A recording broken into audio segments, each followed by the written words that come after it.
Saya sebagai anggota dari kelompok 2 dengan materi kelompok lingkungan sebagai media pembelajaran akan memaparkan salah satu bagian dari materi tersebut, yaitu tentang teknik menggunakan lingkungan sebagai media pembelajaran. Teknik menggunakan lingkungan sebagai media pembelajaran. Segala hal yang ada di sekitar kita dapat dijadikan sebagai media pembelajaran. Hanya saja, tidak semua pengajar mengetahui bagaimana cara memanfaatkan lingkungan yang tersedia sebagai media dalam pengajaran bidang studi. Ada beberapa cara atau teknik mempelajari lingkungan sebagai media pembelajaran, antara lain survei, camping atau berkemah, field trip atau karya wisata, praktik lapangan, mengundang manusia sumber atau narasumber, dan proyek pelayanan dan pengabdian pada masyarakat. Teknik yang pertama yaitu survei. Survei adalah kegiatan mengunjungi lingkungan seperti masyarakat setempat untuk mempelajari proses sosial, budaya, ekonomi, kependudukan, dan lain-lain. Kegiatan belajar dilakukan siswa melalui observasi, wawancara dengan beberapa pihak yang dipandang perlu, mempelajari data atau dokumen yang ada, dan lain-lain. Kemudian, hasilnya akan dicatat dan dilaporkan di sekolah untuk dibahas bersama dan disimpulkan oleh guru dan siswa untuk melengkapi bahan pengajaran.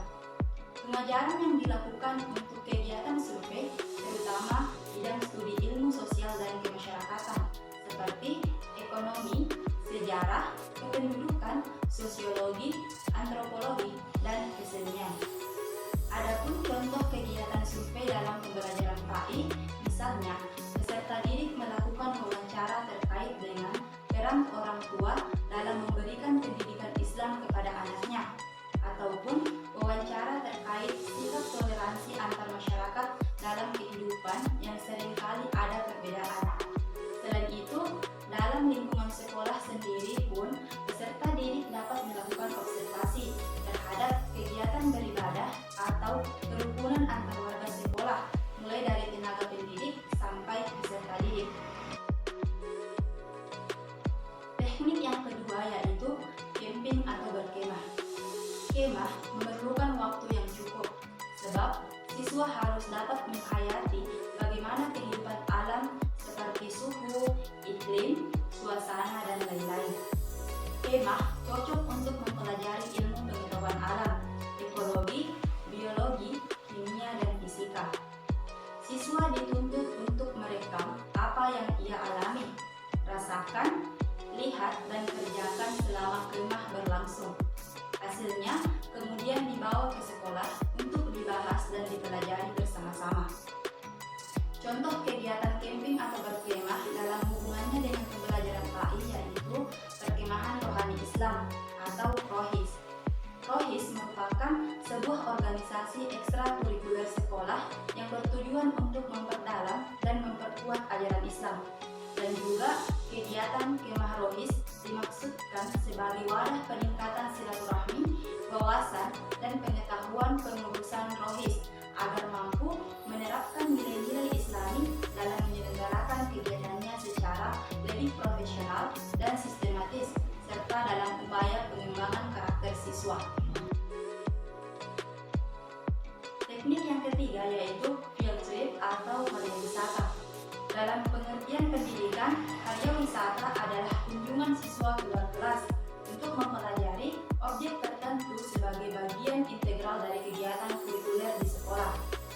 Sebelum karya wisata dilakukan siswa, sebaiknya direncanakan terlebih dahulu objek yang akan dipelajari dan cara mempelajarinya, serta kapan sebaiknya dipelajari.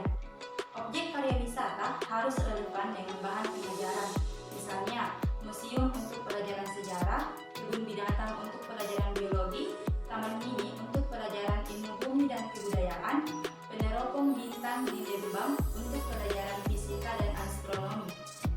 Karya wisata di samping untuk kegiatan belajar sekaligus juga untuk rekreasi yang mengandung nilai edukatif. Dan sebaiknya karya wisata dilakukan pada akhir semester atau tengah semester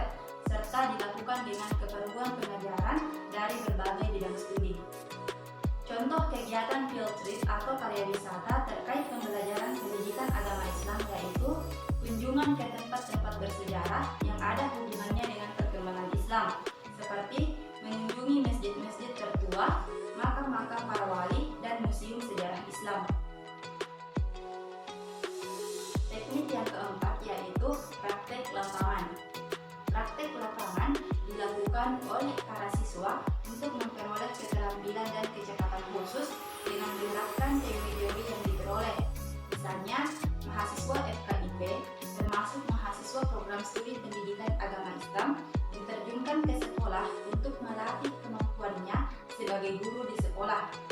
Contoh lainnya yaitu siswa SMK dikirim ke perusahaan maupun instansi yang sesuai dengan jurusannya untuk mempelajari dan mempraktikkan alat berat, pembukuan, akuntansi, dan lain-lain.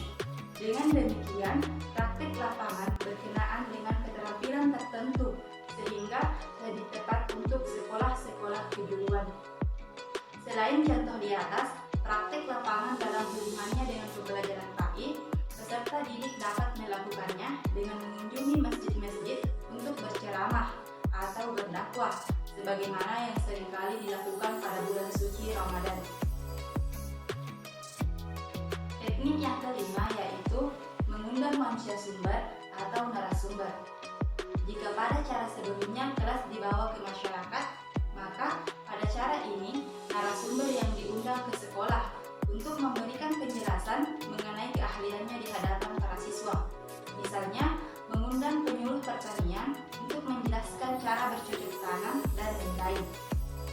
Narasumber yang diundang harus relevan dengan kebutuhan belajar siswa, sehingga apa yang diberikan narasumber dapat memperkaya materi yang diberikan guru di sekolah.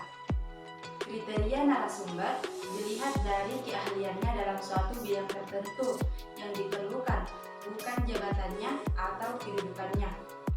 Sebelum mengundang narasumber, hendaknya dipersiapkan topik apa yang diminta untuk dibahas, siapa yang paling tepat untuk membahasnya atau narasumbernya, kapan waktunya, bagaimana menghubunginya, serta apa yang harus dilakukan siswa pada waktunya atau pada waktu kegiatan belajar.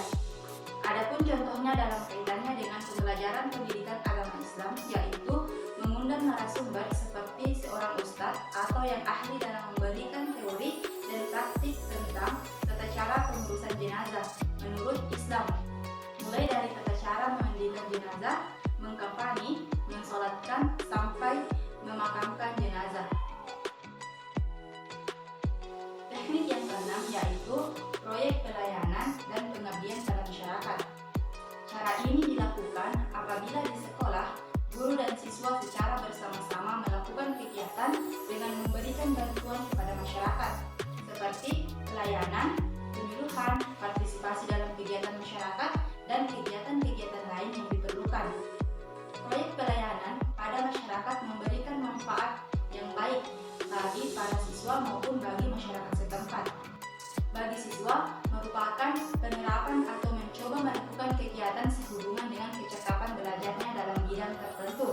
Sedangkan bagi masyarakat, dirasakan manfaatnya sebab secara langsung turut memperbaiki keadaan yang menjadi garapan masyarakat itu sendiri. Adapun contohnya dalam kaitannya dengan pembelajaran pendidikan agama Islam, yaitu pelayanan dan pengabdian pada masyarakat yang dapat dilakukan seperti memberikan bimbingan dan pelatihan pengamalan ibadah dan pembinaan tata hukum dan keagamaan masyarakat, khususnya dalam kehidupan berkeluarga, serta pembinaan program majelis taklim atau kelompok pengajian. Itulah tadi sedikit pemaparan dari saya tentang teknik menggunakan lingkungan sebagai media pembelajaran. Mohon maaf apabila ada kesalahan atau kekurangan dalam video ini.